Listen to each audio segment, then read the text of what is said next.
Halo, assalamualaikum warahmatullahi wabarakatuh. Selamat sore pemirsa, selamat datang di Dokter Sawit. Pada sore kali ini, saya akan membahas atau menjawab pertanyaan dari Bapak ini namanya yang menanyakan, Pak, pupuk majemuk mana yang paling tepat? Karena pupuk majemuk ada berbagai macam. Yang baik yang mana akan gitu. Jadi Bapak Ibu sekalian, ini kita terlepas tidak mengendorse ya, tidak, ini berdasarkan dari ketepatan dosis yang ada. Jadi pemupukan kan sudah sering kita dengar. Harus minimal 4T, tepat jenis, tepat dosis, tepat cara, dan tepat waktu pemberian. Nah, jadi dengan ini kita bahas sekarang tepat dosisnya. Bapak Ibu sekalian, pupuk ini kan sekarang semakin mahal dan semakin sulit. Oleh karena itu kita harus efisien, artinya harus tepat dosis. Kemudian dengan pupuk tunggal juga kita dengan tenaga yang relatif lebih banyak, karena kan aplikasinya bisa 2-3 kali. Sedangkan kalau pupuk majemuk itu ya kira-kira 1-2 kali aplikasi begitu. Jadi Bapak Ibu sekalian, kita sorry ini kok apa enggak pas ini. Nah, Bapak Ibu sekalian, untuk ini kita mengilustrasikan untuk umur tanaman kelapa sawit itu kan dipupuk berdasarkan salah satunya umur. Yang kita kasih contoh adalah umur kelapa sawit umur 9-14 tahun yang sedang puncak-puncaknya produksi. Artinya apa? Hara terangkut panen juga banyak. Oleh karena itu kalau kita lihat di tabel pemupukan PPKS itu untuk umur 9-14 tahun itu kalau kita menggunakan pupuk tunggal urea 46% itu sebanyak 2,75 kg, TSP 45% 2 kg, KCl 2,5 kg, dolomitnya Mg-nya 2,5 kg, dan boronnya 100 gram. Nah, itu sekarang sebagai basic dasarnya dengan pupuk itu adalah ini kebutuhan haranya seperti apa. Kebutuhan nitrogennya itu dari 46% urea tadi adalah sebesar 1,27 kg. Kemudian P-nya adalah 0,9 kg dan K-nya kaliumnya 1,5 kg. Kemudian Mg-nya 0,45 kg dan boronnya 0,047 kg. Nah, ini kan pupuk tunggal. Kalau menjawab pertanyaan tadi, pupuk majemuk mana yang kira-kira mendekati? Ya, jadi pada dasarnya semua bisa, ya hanya kan lebih rumit dan tidak.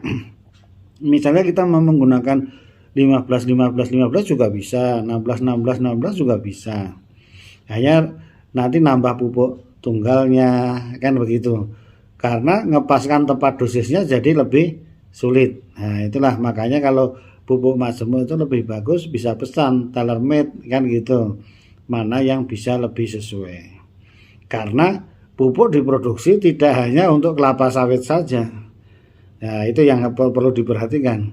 Tanaman-tanaman lain juga membutuhkan dengan komposisi yang tentunya berbeda antara NPK-nya dan yang lainnya. Ini khusus untuk kelapa sawit umur 9-14 tahun yang mendekati yang mana ini untuk praktisnya. Yang lain tadi juga terangkan itu juga bisa, hanya ditambah ini yang pas, yang lain juga kurang. Nah, kalau ditambah ini yang lain kelebihan ya, karena pupuk ini buah simalakama. Kalau kurang juga bermasalah karena nanti hukum von Liebig bahwa yang minimal itu yang menjadi faktor pembatas. Kalau kelebihan juga mahal terbuang dan kadang memberikan efek negatif. kelebihan nitrogen juga bukan tentu baik karena nanti mudah terserang hama penyakit misalnya. Jadi harus tepat dosis, kira-kira mendekatilah kan gitu. Itu pun kita dekati dengan pupuk majemuk itu ada, kita kasih 2 contoh ini ya. Yang 136274 plus 0,65 B dan yang 138274 0,5 B. Nah, ini bagaimana kalau kita hitung mendekati kebutuhan unsur haranya?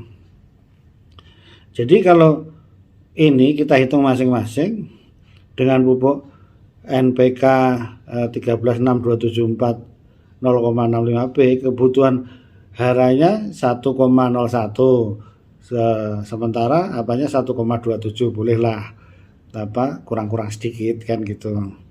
Kemudian P-nya juga masih kurang sebetulnya. Nah, kalau yang 0,8% masih lebih mendekati. Kemudian selanjutnya untuk K, ini kan yang paling banyak untuk K ini karena banyak yang hara terangkut panen tadi. Oleh karena itu ini kebutuhannya 27%. Jadi 22,09 kilo kandungan kaliumnya. Kemudian Mg-nya 0,31, mendekati.